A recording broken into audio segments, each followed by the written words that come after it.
Vaibhav Sanghavi, CEO of ASK Hedge Solutions. Vaibhav, good to have you with us here. Before we get down to some sectors, etc., I was just thinking, last 2 months, if you think about it, the consensus was that large caps will do better, and the time for the best for the mid and small cap part of the market is over. But actually, almost exactly the opposite has happened. You can take individual stocks and you may be able to support that thesis that indeed large caps have done better, mid caps and small caps have lost value. But at an index level, you look at small cap index or the mid cap index, they've hardly lost any value from the highs. They're off the highs, but nothing like what large cap stocks have done or the indices have done. Just your thoughts on that, and whether there are still people who believe maybe 25 is the year for large caps. Will that be so? Your thoughts? To be very honest, Prashant, I think that's a story for the whole year, last year actually. I mean, when we came into 2024, the overwhelming consensus expectation was that, it is going to be a year for large caps, versus the mid cap. And at the end of it, it turned out to be that Nifty did close to about 8.8%, whereas mid and small cap were about 24-25%. So while it kind of keeps on, surprising all the analysts or all the kind of the whole community, investor community as such.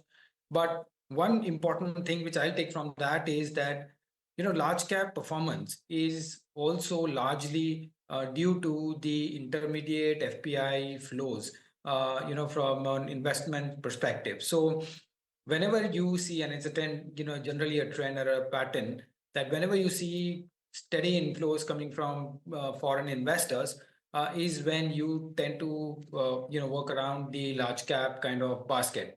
Unfortunately, in the last 3 months, we've seen consistent outflows, and purely because of which we've seen that kind of impact on the large caps in that sense.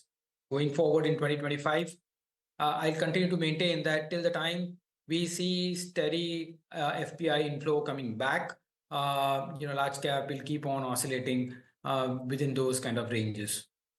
Hi Vaibhav, good afternoon and good to see you in. Vaibhav, what are you making of the trends that are emerging on the economy? The GST collections were a little bit subdued, softer than expected. While you have some of these quarterly updates that are looking quite good. Today you have a few of these retailers, whether it's Avenue Supermart, V-Mart, V2 Retail, all of them, things are looking up. So what do you make of the state of the economy? Even the auto trends were very, very divergent. No, of course, Nigel, I think last quarter we saw what the GDP number was. And this quarter, the expectation is, while it would be weak, on a broad base, but from a quarter-on-quarter perspective, you might see some amount of improvement coming about. Now, whether that improvement is enough, my sense is basically lot more recovery has to happen, for the earnings story to resume back. Till that time, I think we'll continue to see some amount of downgrades in the earnings, and which is where I do think that the government will have to play a big and a major role, either via policy measures, reforms, and partly due to the upcoming budget, which is going to be extremely important. So while to 2025, everybody says that we would be business as usual. My sense is basically 2 or 3 things have to be watched very, very carefully and are going to be very important variables. One, of course, is the government policies, reforms, and what is it that they are doing to kind of improving the economy. 2, from a US perspective, what are the Trump policies and the tariffs likely to be, and subsequently the interest rate scenario. So those are the 3 factors which I would say are going to be extremely important for 2025.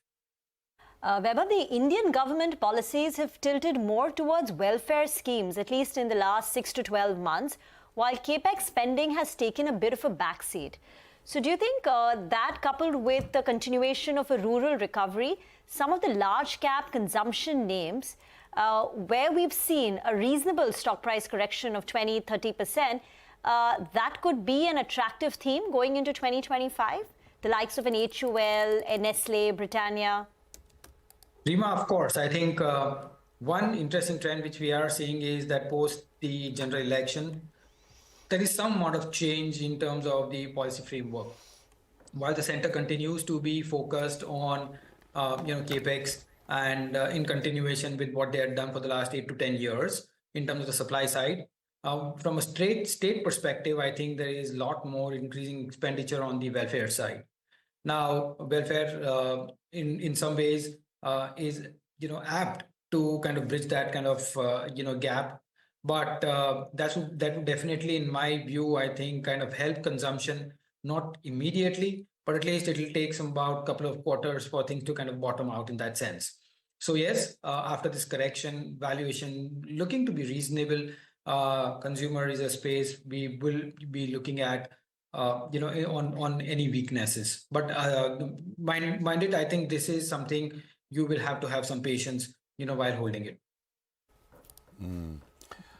Got that. Anything else, Vaibhav, looks interesting from a tactical trading point of view, short term, where there is opportunity? See, what we do think is basically from a tactical or probably medium term perspective is, a sector which is cement, building materials, is something which we do think that can kind of, come back into a little favor. The reason why we were subdued in the first half is purely because, of course, capex was a little low. But what we are seeing from a channel check perspective or on ground perspective is that there is some amount of buoyancy coming back in terms of the volumes.